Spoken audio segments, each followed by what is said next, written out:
ಶನಿದೇವ ಹನುಮಂತನನ್ನು ಕಂಡರೆ ಶನಿದೇವ ಓಡಿ ಹೋಗ್ತಾನೆ ಏಕೆ? ಹನುಮಂತನ ಕಾಟಕ್ಕೆ ಶನಿದೇವ ತಲೆ ತಿರುಗಿ ಬೀಳ್ತಾನೆ. ಹನುಮಂತನನ್ನು ಕಂಡರೆ ಶನಿದೇವ ಓಡಿ ಬಿಡುತ್ತಾನೆ. ಹನುಮಂತನನ್ನ ಭಕ್ತರು ಕಂಡರೆ ಶನಿದೇವ ಓಡಿ ಹೋಗೋದು ಏಕೆ? ಈ ರೀತಿ ಇಂಚಿಂಚು ಮಾಹಿತಿಯನ್ನು ನೀವೇನಾದ್ರೂ ಕೇಳಿದರೆ ತಲೆ ತಿರುಗಿ ಬೀಳ್ತೀರಾ? ಬನ್ನಿ, ಆ ಇಂಚಿಂಚು ಮಾಹಿತಿ ನಿಮಗೆ ಹೇಳ್ತೀನಿ. ಒಂದು ದಿನ ಪರ್ವತದ ಮೇಲೆ ಕುಳಿತು ಹನುಮಂತ ಶ್ರೀರಾಮನ ಧ್ಯಾನ ಮಾಡುತ್ತಿರುತ್ತಾನೆ.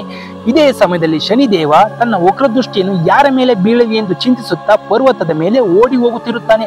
ಅಲ್ಲೇ ಕುಳಿತಿದ್ದ ಹನುಮಂತನನ್ನು ನೋಡಿ ಅಲ್ಲಿಗೆ ಬರುತ್ತಾನೆ. ಶನಿದೇವ ಹನುಮಂತ ಎನ್ನುತ್ತಾನೆ. ಆಗ ಹನುಮಂತ ಕಣ್ಣು ಬಿಟ್ಟು ನಮಸ್ಕಾರ ಎಂದು ಹನುಮಂತ ಹೇಳ್ತಾನೆ. ಆಗ ಶನಿದೇವ, ನಿನ್ನ ಮೇಲೆ ನನ್ನ ವಕ್ರದೃಷ್ಟಿ, ನಾನು ಈಗ ಬೀರುತ್ತೇನೆ ಎಂದು ಹೇಳುತ್ತಾನೆ. ಆಗ ಹನುಮಂತ, ಇದು ನಿನ್ನಿಂದ ಸಾಧ್ಯವಿಲ್ಲ ಎಂದು ಹೇಳುತ್ತಾನೆ. ಆಗ ಶನಿದೇವನಿಗೆ ಕೋಪ ಬಂದು, ಇದು ನನ್ನ ಸಾಮರ್ಥ್ಯದ ಮೇಲೆ ಅನುಮಾನವಿದೆ ಎಂದು ಹೇಳುತ್ತಾನೆ. ಆಗ ಹನುಮಂತ, ನನಗೆ ಅದರ ಬಗ್ಗೆ ಚಿಂತೆ ಏನೂ ಇಲ್ಲ, ಆದರೆ ನನ್ನ ಒಳಗೆ ಜಾಗವಿಲ್ಲ ಎಂದು ಹೇಳುತ್ತಾನೆ. ಆದರೆ ನನ್ನ ಭುಜದ ಮೇಲೆ ಜಾಗ ಕೊಡಲಿ, ಅಂದರೆ ಅದರ ಮೇಲೆ ರಾಮ ಲಕ್ಷ್ಮಣರನ್ನು ಹೊತ್ತುಕೊಂಡು ಹೋಗಬೇಕು. ಕೈಗಳ ಮೇಲೆ ಜಾಗ ಕೊಡಲೇ, ಆದರೆ ನಾನು ರಾಮನ ಸೇವೆಯನ್ನು ಮಾಡಬೇಕು. ಇನ್ನು ಕಾಲುಗಳಂತೂ ರಾಮ ಸೇತುವೆಯನ್ನು ನಿರ್ಮಿಸುವಾಗ ತುಂಬಾ ಅತ್ಯವಶ್ಯ. ಆದರೆ ಹೃದಯದಲ್ಲಿ ಜಾಗ ಕೊಡೋಣ, ಅಂದರೆ ಅಲ್ಲಿ ಸೀತಾಮಾತೆ ಮತ್ತು ಶ್ರೀರಾಮನ ವಾಸವಿದೆ. ಅಲ್ಲಿ ಮತ್ತೊಬ್ಬರಿಗೆ ಜಾಗವಿಲ್ಲ. ನನ್ನ ದೇಹದ ಎಲ್ಲಾ ಕಡೆಯೂ ಶ್ರೀರಾಮ ಇರುವಾಗ ನಾನು ನಿನಗೆ ಹೇಗೆ ಜಾಗ ಕೊಡಲಿ ಎಂದು ಶನಿದೇವನಿಗೆ ಹೇಳುತ್ತಾನೆ. ಆಗ ಶನಿದೇವ ಕೋಪಗೊಂಡು, ನನ್ನ ಪ್ರಕಾಶಮಾನದಿಂದ ದೇವತೆಗಳು ಮನುಷ್ಯರು ತಪ್ಪಿಸಿಕೊಳ್ಳಲೇ ಸಾಧ್ಯವಿಲ್ಲ.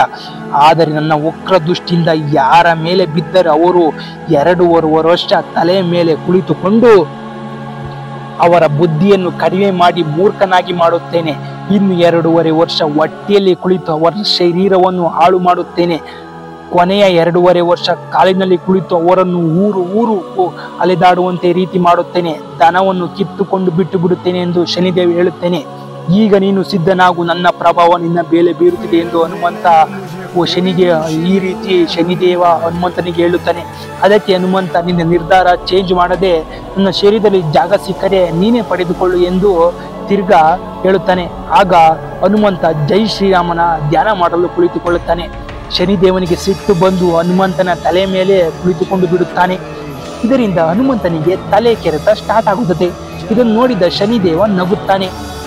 ಇದರಿಂದ ಹನುಮಂತ ಜೈ ಶ್ರೀರಾಮ್ ಎಂದು ತನ್ನ ತಲೆಯ ಮೇಲೆ ಒಂದು ದೊಡ್ಡ ಬಂಡೆಯನ್ನು ಇಟ್ಟುಕೊಳ್ಳುತ್ತಾನೆ. ಆಗ ಶನಿದೇವ, ಹನುಮಂತ ಏನು ಮಾಡುತ್ತಿದ್ಯಾ? ತನ್ನ ತಲೆ ಕೆರೆತ ಬಂದರೆ ತೈಲವನ್ನು ಹಚ್ಚಬೇಕಲ್ವಾ? ಅದಕ್ಕೆ ಹನುಮಂತ, ನನ್ನ ತಲೆಗೆ ನೋವು ಬಂದಾಗ ಈ ರೀತಿ ಮಾಡುತ್ತೇನೆ ಎಂದು ಜೈ ಶ್ರೀರಾಮ್ ಎಂದು ಇನ್ನೊಂದು ಬಂಡೆಯನ್ನು ಇಟ್ಟುಕೊಳ್ಳುತ್ತಾನೆ. ಅದಕ್ಕೆ ಶನಿದೇವ ಹನುಮಂತನ ನನ್ನ ತಲೆ ಹೋಯಿತು ಎಂದು ಇದಕ್ಕೆ ತಗಿ ಎಂದು ಹೇಳುತ್ತಾನೆ. ಅದಕ್ಕೆ ಹನುಮಂತ ಜೈ ಶ್ರೀರಾಮ್ ಎಂದು ಇನ್ನೊಂದು ಬಟ್ಟೆಯನ್ನು ಇಟ್ಟುಕೊಳ್ಳುತ್ತಾನೆ. ಆಗ ಶನಿದೇವ, ನನ್ನಿಂದ ತಾಳಲಾರೆ, ದಯವಿಟ್ಟು ಬಂಡೆಯನ್ನು ತೆಗಿ ಎಂದು ಕೇಳಿಕೊಳ್ಳುತ್ತಾನೆ. ಆಗ ಆಂಜನೇಯ, ನನ್ನ ಜೊತೆಗೆ ತಿರುಗಿ ಬರ್ತೀಯಾ? ಅಷ್ಟೇ ಅಲ್ಲ, ನನ್ನ ಭಕ್ತರಿಗೂ ಕೂಡ ನಿನ್ನ ವಕ್ರದೃಷ್ಟಿ ಬೀಳದಿರಲಿ ಎಂದು ಹೇಳುತ್ತಾನೆ. ಅದಕ್ಕೆ ಶನಿದೇವ, ಇದಕ್ಕೆ ನನ್ನ ಒಪ್ಪಿಗೆ ಇದೆ, ದಯವಿಟ್ಟು ತೆಗಿ ಎಂದು ಹೇಳುತ್ತಾನೆ. ಆಗ ಹನುಮಂತ ಜೈ ಶ್ರೀರಾಮ್ ಎಂದು 3 ಬಂಡೆಯನ್ನು ಕೂಡ ತೆಗೆಯುತ್ತಾನೆ. ಆಗ ಶನಿದೇವ ಆ ಭಾರಕ್ಕೆ ಸಣ್ಣದಾಗಿರುತ್ತಾನೆ. ಶನಿದೇವ, ನಿಮ್ಮ ಹತ್ತಿರ ಯಾವುದಾದರೂ ತೈಲವಿದೆಯಾ? ನಾನು ಮೊದಲಿನಿಂದ ಆಗಬೇಕು ಎಂದು ಕೇಳುತ್ತಾನೆ. ಅದಕ್ಕೆ ಹನುಮಂತ ಭಕ್ತರು ನಿನ್ನ ಪ್ರಭಾವವನ್ನು ಕಡಿಮೆ ಮಾಡಿಕೊಳ್ಳಲು ನಿನಗೆ ಎಳ್ಳೆಣ್ಣೆ, ಸಾಸಿವೆ ಎಣ್ಣೆ, ದೀಪವನ್ನು ಹಚ್ಚಿ ಅಭಿಷೇಕವನ್ನು ಮಾಡಿ ನಿನ್ನ ಪ್ರಭಾವವನ್ನು ಕಡಿಮೆ ಮಾಡಿಕೊಳ್ಳುತ್ತಾರೆ ಎಂದು ಹೇಳುತ್ತಾನೆ. ಈ ರೀತಿ ಹನುಮಂತನ ಮೇಲೆ ಪ್ರಭಾವ ಬೀರಲು ಬಂದ ಶನಿದೇವ ದಂಗಾಗಿ ಬಿದ್ದು ಓಡಿ ಬೀಳುತ್ತಾನೆ. ಈ ರೀತಿ ಹನುಮಂತನ ಮೇಲೆ ಶನಿದೇವನ ಪ್ರಭಾವ ನಡೆಯೋದಿಲ್ಲ ಮತ್ತು ಹನುಮಂತರ ಭಕ್ತರಿಗೆ ಶನಿಯು ಕಾಟ ಕೊಡುವುದು ನಡೆಯುವುದಿಲ್ಲ. ಈ ರೀತಿ ಶನಿದೇವನ ಪ್ರಭಾವ ಬೀರಲು ಬಂದ ಹನುಮಂತನ ಮೇಲೆ ಹನುಮಂತ ಮಾಡಿದ ಸಾಕ್ಷಿ. ವಿಡಿಯೋ ಇಷ್ಟ ಆಗಿದೆ, ನಮ್ಮ ಚಾನಲ್ ಸಬ್ಸ್ಕ್ರೈಬ್ ಮಾಡ್ಕೊಂಡು ಸಪೋರ್ಟ್ ಮಾಡಿ, ಲೈಕ್ ಮಾಡಿ, ಶೇರ್ ಮಾಡಿ, ಕಮೆಂಟ್ ಮಾಡಿ. ಎಲ್ರಿಗೂ ಧನ್ಯವಾದ. ಜೈ ಶ್ರೀರಾಮ್.